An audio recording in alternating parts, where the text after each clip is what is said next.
আসসালামু আলাইকুম বন্ধুরা, আজকে আমার পরিচয় দিব আপনাদের সাথে। আমি একজন সাধারণ মানুষ। আমার গ্রামের বাড়ি নরসিংদী জেলা শিবপুর। বর্তমানে বসবাস করি ঢাকা। ছোট্ট একটা জব করি, চেষ্টা করি সবার সাথে মিলেমিশে থাকতে। আমি একজন ক্ষুদ্র মানুষের সন্তান। আমার বাড়ি গাড়ি ধন সম্পদ কিচ্ছু নাই, শুধু আমি আমার জানের উপরে নির্ভর। আমি এই সাধারণ মানুষ হিসাবে যতটুকু সম্ভব সবার সাথে চেষ্টা করি মিলেমিশে থাকার জন্য। তারপরে জানি না গো মাওলা, তুমি কেন আমাকে বারে বারে একটার পরে একটা মধ্যে চাপে পড়ে যাচ্ছি।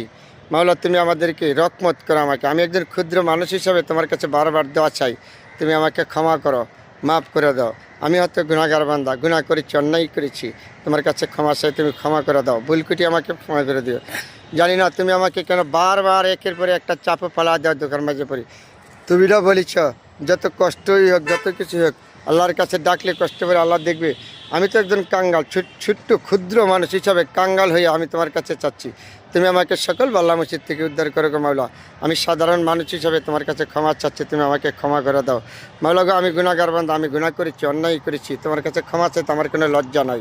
আমি ক্ষমা চাই, তুমি আমাকে বাল্লা মুসিদ উদ্ধার করো, রহমত করো, মানুষের মতন চলার তৌফিক দান করো। তুমি আমাদের ছেলে মেয়েদের উপর রহমত নাজিল করো, তুমি আমার পরিবারের উপর রহমত নাজিল করো, আমার উপর রহমত নাজিল করো। সবার কাছে দোয়া চাই।